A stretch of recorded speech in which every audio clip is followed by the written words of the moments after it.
Hello, everyone. We're back from Star Wars Celebration. We've watched all of Andor, and now we're ready to talk about it.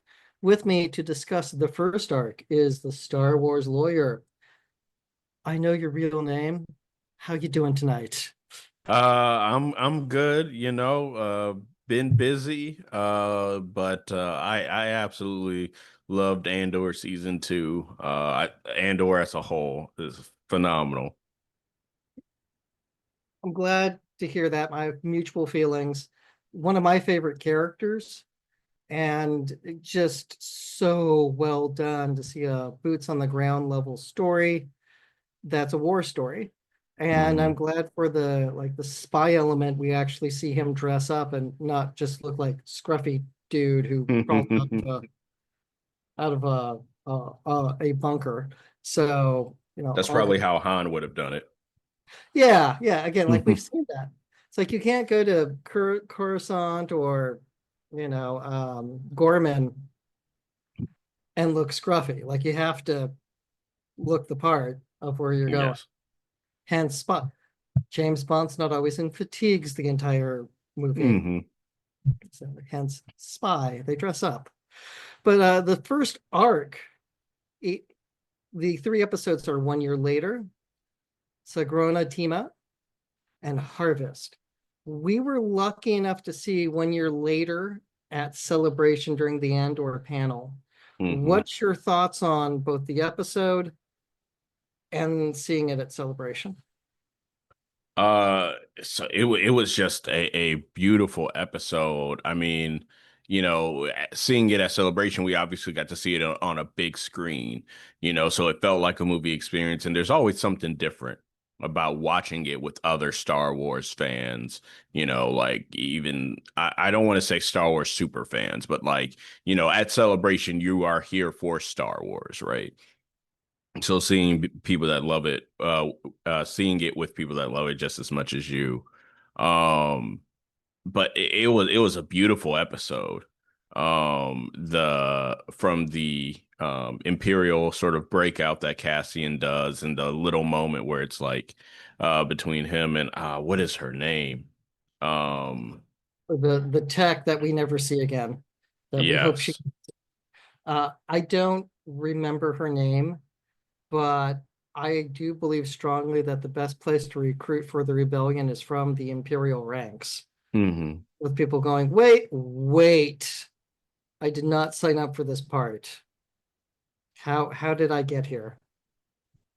And to go from wanting, order after the Clone Wars to, uh, to a fascist government, because it's again the United States after World War One. Harding was Hmm. elected on the return to normalcy, that Yeah. they didn't want to deal with all the horrible things that they had dealt with during the war, and then the influenza that followed. So like again, they wanted again there was the Roaring Twenties, and people just didn't want to have to deal with horrible things anymore. Did you see her name? Um, And it's okay if the answer is no. yeah, I can't find it. IMDb might have it actually, since they're usually pretty good about that. Yeah, she did a Naya or Nia, it's Niya, so maybe Naya. yes. I have no memory of that. I thought you did a good job, and I don't remember if they actually say her name. Yeah, I don't think they do. I think that's part of the point. But that conversation they have, like, if I die tonight, was it worth it? And Cassie, this makes it worth it right now, being here with you in this moment. Like, that was such a powerful moment. I You've come thought, home to you're coming home to yourself. yeah, all great stuff. And again, cool flight suit. Hmm. I'm not convinced that High Avenger has a seatbelt in it. There should be a 5 point harness. The seats in the back had seatbelts. It doesn't look like Cassian's wearing one all the time, and I find that strange, like the aversion to handrails. But I agree. I agree. It'll Seeing encourage leaning. no, none of that. Stand up straight and stay on your toes so you don't fall to your death. Seeing any Star Wars with 2,000 of your closest new best friends makes Hmm. the experience better. Absolutely, hands down. There's something about watching it Tuesday night after work that I enjoy. I prefer having friends over because again, there's the ease factor of you just come home and watch it. Hmm. Maybe you make dinner, maybe you order pizza, whatever you do, it's there for you. Flip side, having the event with others that shared dramatically improves the experience. Yeah, so I would say it's three. Well, no, I can't say three. So two celebrations that I've been able to see something. So at Celebration Anaheim, I got to see the first two episodes of Kenobi, but then I also watched Siege of Mandalore. And what watching Kenobi was like watching Andor. It's something new, you haven't seen it before. But Siege of Mandalore that I probably watched at least four times before, since it came out to that, and watching it with a bunch of fans, it hits different. Oh, you're muted. With Kenobi at Celebration 22, I didn't get tickets for it, but one of the other lawyers and I watched it in my hotel room off the iPad, Hmm. and I had an HDMI cable plugged into the TV from the Hmm. iPad. Like we could watch it that way. But yeah, there's again, that was still fun. And again, I think we had snacks, we had pizza or maybe pizza. It was good stuff like that. In Siege of Mandalore, with whether it was Anaheim or this past one, seeing it in Japanese this time was kind of a head switch, but it worked for me.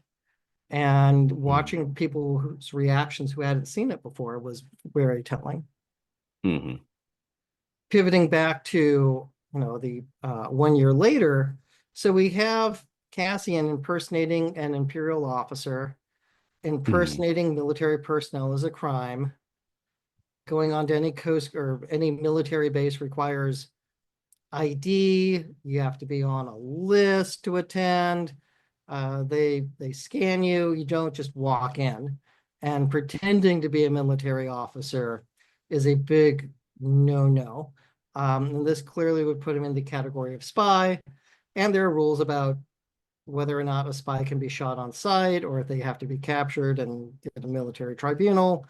So like those are active questions when it comes to spycraft.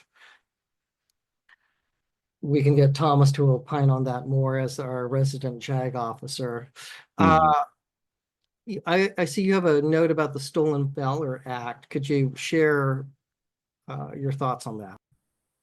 Yeah, so the Stolen Valor Act talks about basically making fraudulent representations about receiving military decorations or medals or any kind of signifiers. So I believe it's a federal misdemeanor, um, but it falls under the that I don't know outside of the admirals, and the moths with their little tic tac insignias, whether the uniforms signify anything. But from my knowledge of stormtroopers, they don't have badges or anything that marks it. They'll just have they'll have that one armor pauldron, and that's how it's a sergeant or something like that.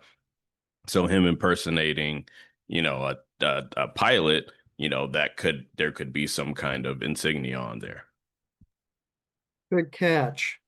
We also have the issue of theft of government property. It's a TIE fighter, a souped up one that seems to have better armor and a hyperdrive and a different power source. The It reminded me a lot like Firefox, the Hmm. Clint Eastwood movie about stealing a Russian stealth Meg for a deep cut. And Hmm. granted, that plane did require you had to think Russian to fly it, so you couldn't think in English while flying it. Cassian doesn't have that problem. He doesn't have to think in Huttese in order to give it commands. But the controls seem reversed. It's a funky thing to fly, and he's a skilled pilot, and there's no manual for it, so everything's weird. But it can take a beating, unlike other TIE fighters we've seen. But it's theft of government property. And could you walk us through theft of government property? Yeah, interestingly enough, there is a case going on in federal court in California right now where this guy, and it's a 2025 case. This guy allegedly stole three Humvees as well as a bunch of other military weaponry. And I was like, well, Humvee's not a TIE Avenger, but it's a military vehicle. Um, but it's all theft of government property, which is 18 USC 641, which says anyone who embezzles, steals, purloins, or knowingly converts to their use or the use of another, or without authority, sells, conveys, or disposes of any record, voucher, money, or something of value of the United States or of any department or agency will be fined or imprisoned. So I would definitely think a TIE Avenger would fall under that category, especially since that seemed to be developmental as well. It didn't seem like that it was, the standard issue of the time, which may add in an additional charge. We just had the 30th anniversary of the San Diego tank rampage, in which a individual stole a running Sherman tank and drove it through town. I remember when it happened going like, that's that's a rampage. And you don't see tanks on streets driving around doing the reckless driving thing. But that's one of those things that jumped out to me with how Cassian was flying the tie. Not well initially. Yeah. Uh, he had to get the hang of it. And even then, that was still a bumpy flight. So, did you get a sense, because this tie has a different type of power source, it had an energy weapon that we haven't seen on other ties and other enhancements, that this could have tied to the energy program and thus the reason, to get, was it Calkite from Gorman? And that was my initial reaction, like this is going to be important somehow. And then we never heard of it again after the first arc. Yeah, we never heard of it again, and obviously he took it off of Yavin, which we know is where he ends up Yavin for. Um Yeah, and I do wonder, had they, instead of doing two seasons, they did three seasons, would we have heard a little bit more about that? But it was strange. I mean, it was kind of strange because there was like so much emphasis on it in the first season, and a lot of other things generally connected. But that one got left by the wayside, so I'm not sure. Yeah, I mean, I'm okay with it not being connected Me because too. like they can do a comic. There's something else that they can talk about on why stealing this prototype means that the Empire doesn't build another one. Well, the hangar's destroyed. I don't think all the data's destroyed. Or if it is, good for them on being thorough. Yeah. But we don't see it get reversed engineered. We don't, at least I don't know of that. And if it did get reversed engineered, what was it in? hmm Like that weapon system would have been a nice package to put on other craft. That said, we have destruction of government property. Are we talking about the hangar or I think, well, I think you have the hangar, you have the droid, and I believe one of the ships got destroyed as well. So yeah, so then you would have that on there as well as a couple murder charges that they would slap on Cassian. I think the also thing you would throw on there, not I mean, yes, for Cassian, but technically he's an enemy combatant. But for Naya, you have treason. treason, aiding the enemy, Mhm. aiding insurrection? There's a variety of charges that they can be hit with. So, and again, hope she got out Yeah. and was living her best life. So let's pivot to the crime against humanity that we start seeing take shape as the main theme of this season. The plan to relocate or eliminate Gormans. And yes, eliminate. So there's a secret meeting in a Eagle's Nest type location, and you have people from like the Empire's Ministry of Truth. I know that's not their name, but Hmm. you have the ISB folks there, and you have military folks, and they're all doing a brainstorming on how to get this rare mineral from Gorman that will most likely destroy the planet. So they talk about propaganda. Deidre's recommendation is you need an insurgency that will do the wrong thing at the right time, and mining that's going to make the planet unstable. So you have a climate change issue all at once. I did a TikTok on this. This is crossing into crimes against humanity because you're Hmm. trying to eliminate us, an entire people.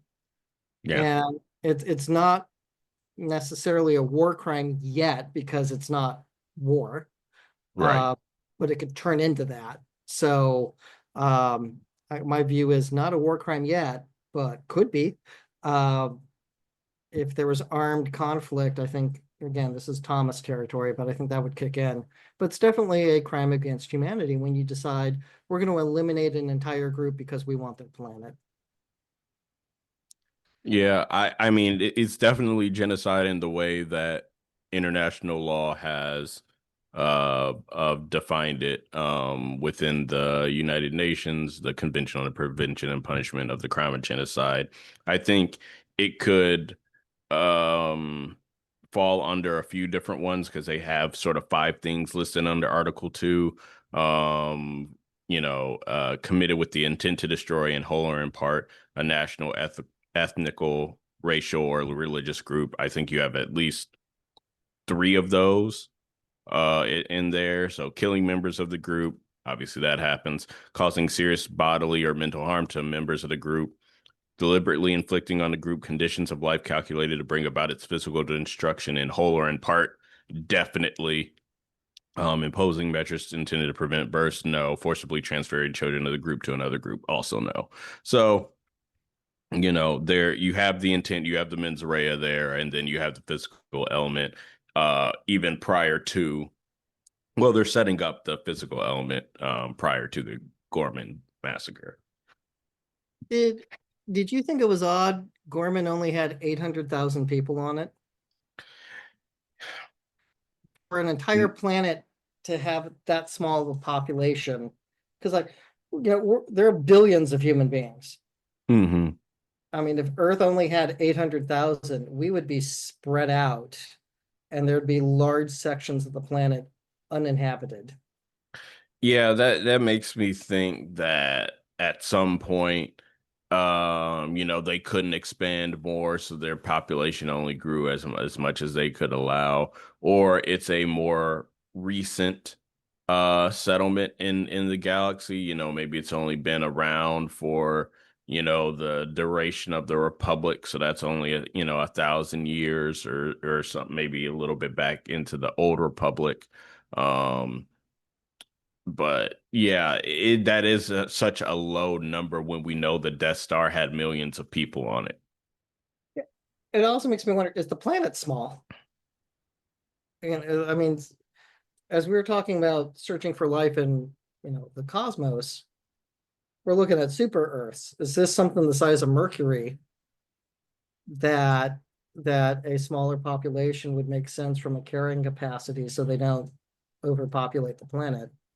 But again, it looked, I don't know if they just have a very rigid society that doesn't grow, but I thought that was just a little weird because I could have accepted there are 3 million of them, or again, billion makes more sense, um, as Yeah, opposed we to don't get a lot of populations thrown out in um in Star Wars, and I think like when Alderaan gets blown up, it's like a couple billion people. Obviously, Alderaan is one of the more older civilized planets in the Republic/Empire. So, you know. but Yeah. especially for Gorman to be so quote unquote rich. Yeah. Did they purposely, we're going to keep it small? Yeah. Uh, again, just people have growing families. So the idea that people aren't getting married and having kids is a strange concept. Hmm. Or they're leaving. Maybe it's that. That too. Yeah. So we have some rebel knuckleheads. Cassian lands on Yavin 4. We don't know that yet.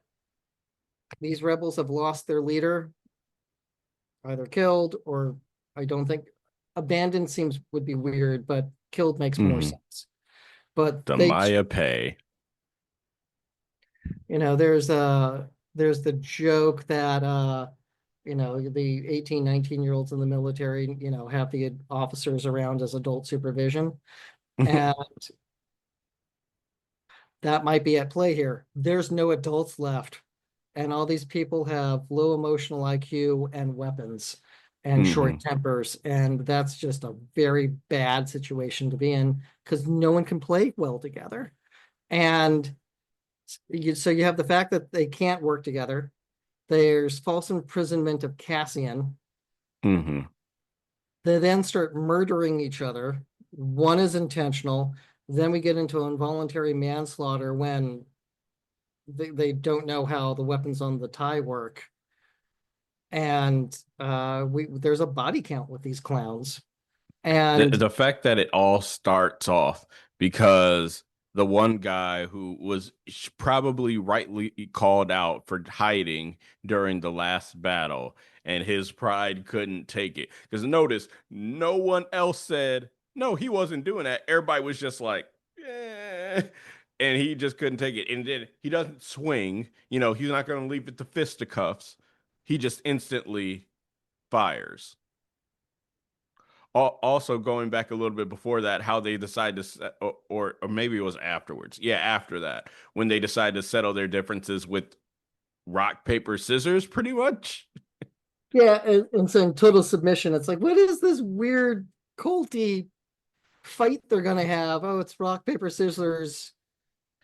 I thought they were It, literally about to have a brawl to the death, and whichever one won was going to be the leader. That's what I thought was going to happen. And then they did, and I'm like, what? yeah, what? This is, I mean, it wasn't a bro down, but Yeah. man, it was weird. It was weird. It was very weird. And like they're all going to starve to death and die because none of them know how to keep themselves alive. None of them understand how to stay safe, collect water, how to avoid the large animals. It just they have a crash ship and they can't play nice. Food's ruined. They don't understand how to live off the land or animals. And Cassian opts not to lead them and decides to leave them. Hmm. And that's the right call because it's like you guys are nuts. Yeah. Um, Also, you, I believe the woman that got killed was the only functional pilot, even though she yeah, didn't know how to fight the Avengers. So, like, your pride literally just cost all their lives. it's just wow. Yeah. So again, just not good. And that's just like so beyond. I mean, it's why we have laws. So Yeah. it's part of what has a civil society. We don't settle disputes by shooting each other. Hmm. And the closest thing to a law that they have is rock, paper, scissors. Yeah. Okay, that's not a Lord good of the system. Flies. Yeah, it's not a good system of governance. Like that's not, the woman in the lake giving out a magical sword, better form of government. We just talked about that about D&D yesterday. Or yeah, yesterday or 2 days ago. Yeah, I mean, again, that would make more sense. He's got the Yeah. sword. The magic lady gave it to him. Like, I am your Paul's in king. charge I now. didn't vote for you. Well, again, that's how can go wacky. Uh, but again, like just people unable to compromise, unable to listen to each other, Hmm. and the failure to get along is how people end up dead, and they probably all die. You Yeah, know I'd it. rather fight about being right than actually fight to get something done. Mm-hmm. because I have to be in charge. Okay, Hmm. big guy. When we go to that big pyramid, that looks like shelter. I don't know why they're all dead and there's no one living here anymore, but that would give us a better chance than waiting for the giant murder cat to show up and start killing people. Did you know it was Yavin before, No, he no, took off? not Yeah. not. Did you? No, which I thought was really cool. Because I didn't even think about what planet is he on. And then to pull off and to see those temple, I was like, oh, it's Yavin. Star Wars is really good at surprises, and while this isn't like I am your father type surprise, it's an excellent surprise because it's like, how do they figure out Yavin's a place? And Hmm. apparently Luthen was using it as a drop, and then the rest of the rebellion decides to move in after was it Tatooine? Tatooine? Yeah. Yeah, where Yeah, Dan Twins. Mothma goes after her speech. So uh oh, pronunciations. So let's get to Sagrona Teema. Okay, the entire thing of Mon Mothma effectively using her daughter as collateral to get a loan Yeah. is disturbing on kinds of levels. The daughter wanting to get married, and these kids are 14 to 16. They're definitely Hmm. under 18, but they're teens and they look like kids. This isn't the 15-year-old that looks like a dude. This is a 15-year-old that looks like a 15-year-old Hmm. for both of them. And the concept of arranged marriages and underage arranged marriages is gross. Yeah. There's some legal precedent to underage marriage with like parental consent. You did some Which is research. what you have here. Oh God, it just Yeah. The super majority of states in this country have allow parental consent for child marriages. And child marriages are where one spouse, I guess, is under the age of 18. It was legal in all 50 states 7 years up until 7 years ago. It was just it just became outlawed in my state 2 years ago. So it's not some archaic principle that's no longer around. It's still here.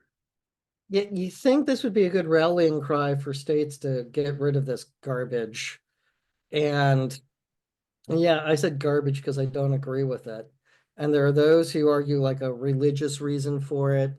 I find it disgusting. And this is something that should join a shallow grave in history of something that Right. needs to happen, not something that happens in Right. the And while it's not very common, it's still an alarming number. A 2021 study showed from 2000 to 2018, nearly 300,000 minors got married. yeah, I understand if it's like 1813 and life expectancy is 40. Like I could, okay, different time. Not anymore. Not when people live to 100. Like this is just no. Yeah. We're not. That's just not something a civil society should be doing. And the And we fact that saw, oh, go ahead. no, no, you first. We saw literally the effects of when you have children making this sort of lifetime commitment, legal commitment, emotional commitment, where Lita breaks down because her groom to be doesn't want to hold her hand. And now, like, for a brief second, she is realizing the effects of it. And later on, Mana's just like, you don't have to do this, right? But she has the romantic part of love in her head, of the romantic part of marriage in her head, not the nitty gritty day to day of what it really means to be in a relationship with someone for the rest of your life. The season one episode where she's attending almost like a confirmation class Yeah. with, with other children from Chandrila that are on Coruscant, and they're chanting something about like a braid.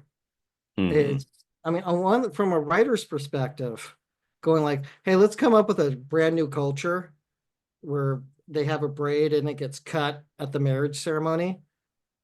Okay, I mean, creative, something different. But I appreciate, that you have Mon and Vel who do not look happy that, a teenager's getting married and participating in a tradition that they don't agree with. Because people change as they age. And I mean, there are those who have the lifetime love that, they fall in love in high school and they get married and they stay together. But there are those who don't, you Yeah. know. It So does make me wonder, and I know we're kind of jumping ahead, is what happened to Lita post this arc? Because we hear about it in the next arc, but we don't hear about her afterwards. And I wonder, like, how does she feel after her mother leaves the Senate and is public enemy number one, basically, until Luke blows up the Death Star? You know, yeah, that's a great question. And they leave something, maybe what's the time difference between BB1 to Ahsoka?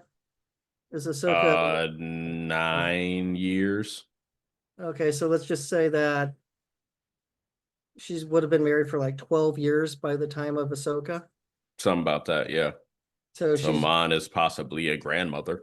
yeah, and she could be late 20s, maybe 30, but let's just say late 20s.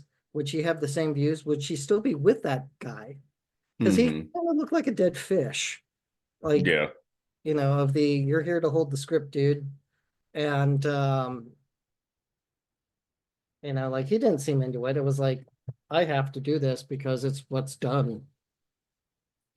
Um, anyway, that covers that crosses into episodes 2 and 3 with the wedding that takes place. Uh, Hmm. but we also have what is it? Teva, Te Colma, Hmm. Mon's lifelong friend, Hmm. whose wife's left him, and he's looking vulnerable. And because of the vulnerability, he says he's feeling undervalued, and this is opening the door to Mon being extorted in a variety of ways. And then he gets disappeared at the end. Yep. And I mean, from a moral standpoint, no, it's wrong to do that. From a, we don't need to all get shot by the Empire and stay in a state of tyranny. I get why. Yeah. And the thing is he was all on board with helping Mon when it wasn't affecting him. But that's when it became real to him. And then he's just like, well, maybe I should look at some other options, because he lost his money, he lost his marriage. Um, Does self-defense change if you're a rebel in the Imperial world and trying to not get disappeared in the middle of the night? Well, Yeah, I think it would be not for the Imperials, but for the New Republic, probably. Because with the Imperials, that's just another piece of evidence for your treason, yeah, your as opposed to sedition. I did this to protect myself, so I had to Hmm. silence this guy so he wouldn't be a problem. That's a dark world Yeah. to live in. Would the New Republic not prosecute people who I did this for survival? I made a lifelong friend disappear. Well, Mon Hmm. didn't, but Luthen recognized him as a threat and had him taken care of, Yep. adopting the tactics of his enemy. Hmm. So we have Bix go through one of the most horrific storylines in Star Wars history. And I mean, let's just address it. We have the creepy Imperial hitting on her, then a sexual assault, and uh, attempted rape. Self-defense is lethal force is justified in self-defense in cases of rape. Mm-hmm. And then following up with the Imperial officer that came out afterwards. Um, I think it continues because her life was still in danger. And this was, I don't know if you saw it, this brought up a bunch of discussion about whether sexual assault belongs in Star Wars. And I'm like, it's been there since 1983. Yeah, Like, yeah. maybe Well, if you're 12, you don't get what's going on with Jabba and Leia. But honestly, if you're over the age of 18, let alone just growing up today with Law and Order SVU being on for 25 years and shows like NCIS and CSI and Criminal Mind, they all address it. It's been everywhere. yeah, But it's dark. but I it's I real. it's real. I don't have a problem with age appropriate Star Wars Hmm. because we can go from the spectrum of young Jedi adventures made for 5-year-olds to Andor. That's a Hmm. wide universe of content and different viewers. Yep. Now, are the Gen Xers watching Andor going to be watching Young Jedi Adventures? Most likely, especially if they have kids, they're going to be watching it. Hmm. Uh, do I want a 6-year-old watching Andor? No, no, no. I think this is more teen appropriate, you Hmm. know, PG-13 type material. Um, Yeah. hard PG, most likely PG-13. Yeah, Uh, your TV 14 age range, and that's okay. Star Wars has layers for a reason. The books are generally darker than the things we see in the visual media because they can do that. I mean, it's this kind of like the stereotype for Twi'leks was that they were all exotic dancers. Like it is a reality in our world that sex workers get abused, get sexually assaulted, get raped. So, and then not even talking about the problem that the military has with sexual assault, and the imperial officer is a military official, and let alone when an invading force, a conquering force, an oppressive force has power over a population and can get away with whatever they want, this will definitely happen. well, it's Imperial Japan, what they did in China and Yeah, Korea during World yeah. War II, and the Nazi Germany was no stranger to that level of cruelty as well. Hmm. Uh, and what the Russians did to the Germans after conquering Berlin. I mean, there's some dark stuff in history. All of that aside, like this is the age appropriate Star Wars that you want, Hmm. you know, like 14 and up. And I'm fine covering the topic. Uh, Even though I did feel super creepy and horrible and didn't want to see it again. Uh, that said, yeah, because we have child marriage and then assault. And Yeah. it's just, I mean, it's just, it makes seeing genocide of an entire planet go, oh, okay. Right. And the thing is, people are like, well, I don't want to see it. I was like, it's kind of the point. You don't want to see it. It's supposed to make you uncomfortable. If it doesn't make you uncomfortable, that calls for some serious self-reflection. Why didn't this freak you out? Yeah. We going from that, we have very effective, interesting bad guys with Deidre and Cyril. The fact that Deidre's a good girlfriend, that rips into Dee Dee in one of the most effective dinner party ever seen. And these are the bad guys, and you find them compelling that you have Cyril just getting run over by his mom, who's had a rough life with her, the ISB girlfriend who's tortured people for a living. She's planning a crime against humanity and is going to go up against, the scary mother-in-law, and takes her down in the most brutal, effective way possible. Hmm. It does And seem like, also, oh, go on. and Cyril just retreating to the bedroom and just laying flat out on the bed. You know, He, the actor improvised that. That was just uh, perfect. perfect. I mean, like the body position, it was just like, oh yeah, like they're just, how do you handle that? Brilliantly done. But what Deidre outlines is a contract, not optional. So it's a unilateral contract of this is how things are going to be, and you're going to stop torturing us. It sounds like an extreme version of a custody agreement. Be like, Yes. you have these benchmarks you will hit, and then you will be able to get some visitation. That's essentially what it is. That's what I thought of, Wow. Yeah.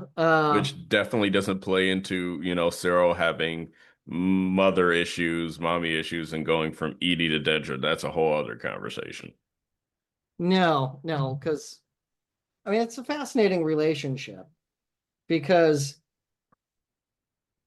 it's her getting hit in the head with a brick and nearly killed by an angry mob, where she gives him a chance afterwards.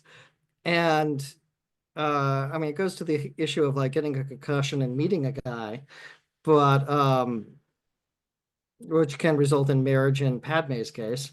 Um, you don't fall out of an aircraft and get married the next day. Yeah.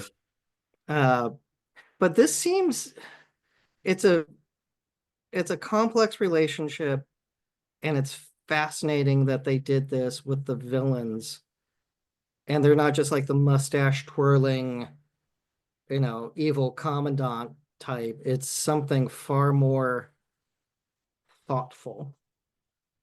I got uncomfortable every time I saw them together on screen at any point in the series.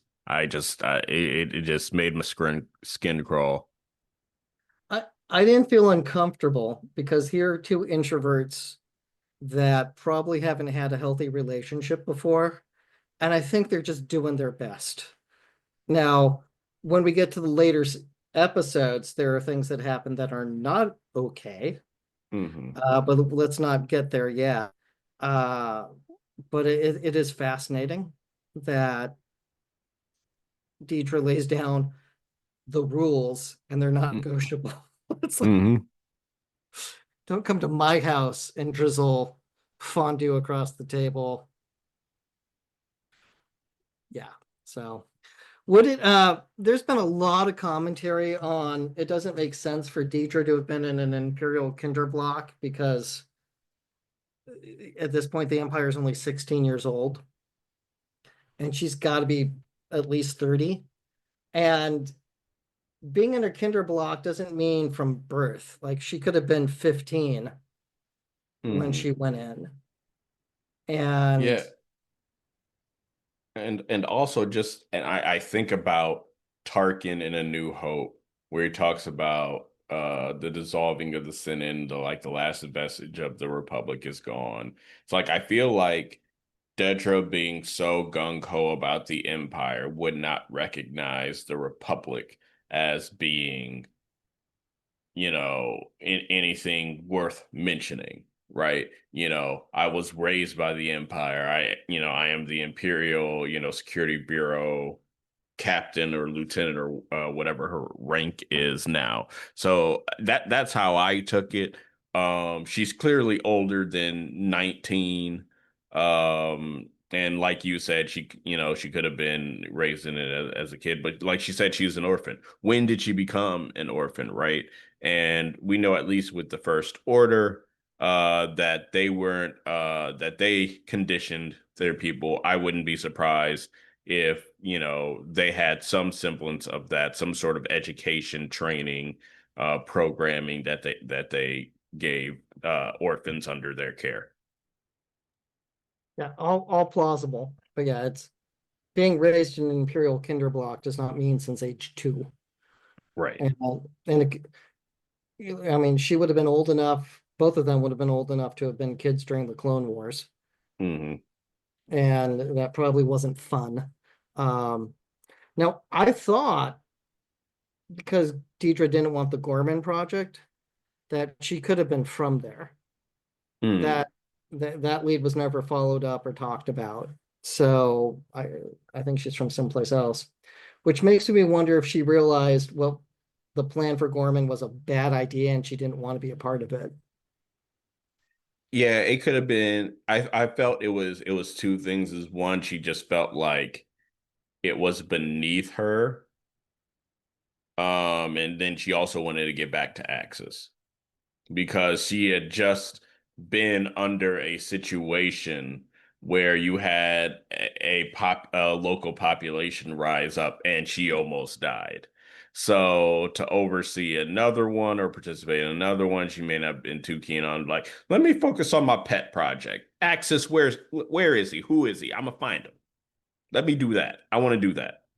I would like to avoid angry mobs in the future, so Hmm. this is not going to be my career path. It'd be like realizing, you know what, I don't want to be a litigator. I really like transactional work now. I'm going to do trademark applications, like that Yeah, kind. after handling like the trial of the decade. Yeah, it's just like, nope, I hated this. Like, don't want to be part of that world anymore.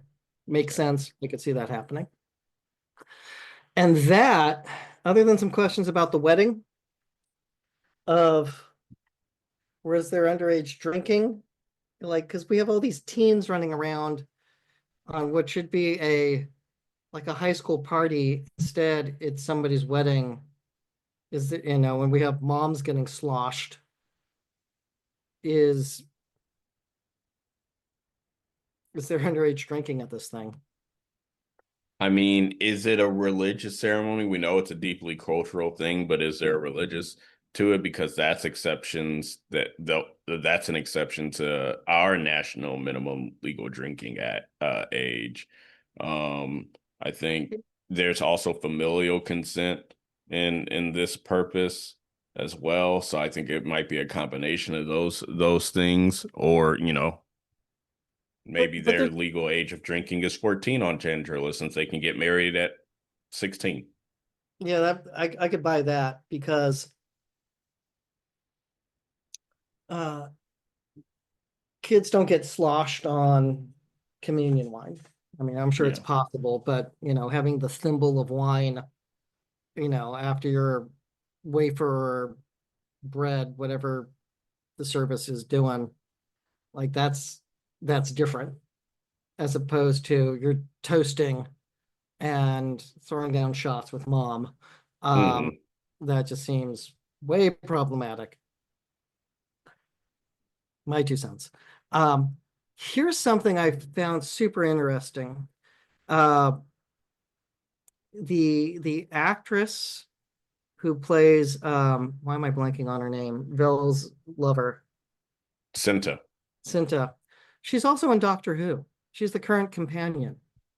Oh, So yeah, because I had that real because I had again I hadn't watched season 1 in a while, and in rewatching this and currently watching Doctor Who, I was like, wait a minute, same actress. I know that face.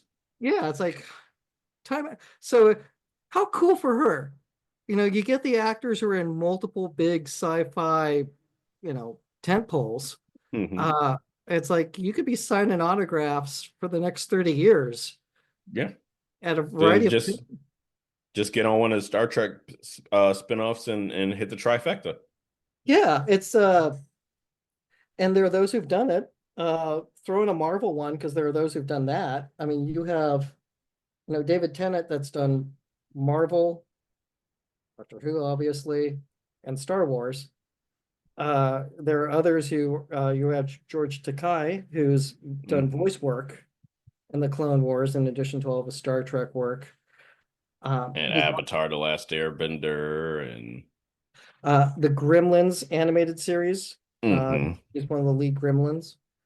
So there are those who are, again, that's their career, but it's seeing people who are just like checking the boxes. It's like give give Tenet a Star Trek role now, and box is checked. right. Um, uh, so yeah, I think that was really cool. So, but it's good stuff. So that's the first arc. We have three more to go, Hmm. uh, and look forward to being able to discuss this more. So Oh yeah, any closing thoughts about, our, again, we bumped into each other twice in Japan. yeah. That those are random odds, like Hmm. impossible odds, and we did it twice. Yeah, I ran into nearly everybody that I knew that was going to be there except for one person, and I was there for a day and a half. That's very, yeah, it's Food Line, and we were going by the The Hot Toys, is that what it was? it was the Hot Toys. That was too busy to go in. Yeah. Uh, you know, there were booths I never bothered to go into because it was just too crazy. Lines were a menace at this celebration. It's always something that's a menace at celebration. This one was lines, whether it was lines for food, lines for booths, lines for panels. It was a bit ridiculous. Last celebration, it was the hallway to get to the different, like the main hallway where like you enter the convention center and you're trying to get food or you're trying to go to a panel or to the halls where all the booths and things where it was that's where they put the giant TIE fighter and like the AT. So it was just a what are cattle in when you're like all leading them to slaughter. That's what we were all in. Yeah, this was I know to have water and snacks, Yeah. and like overall positive experience, but there were some bumpy elements. But we look ahead. So Chris, Yes. so Star Wars lawyer, thank you. And No problem. and we'll be talking more, and we have three more arcs to hit. So everyone, thanks for tuning in. Stay tuned for more adventures, and wherever you are, stay safe, stay healthy, and stay geeky.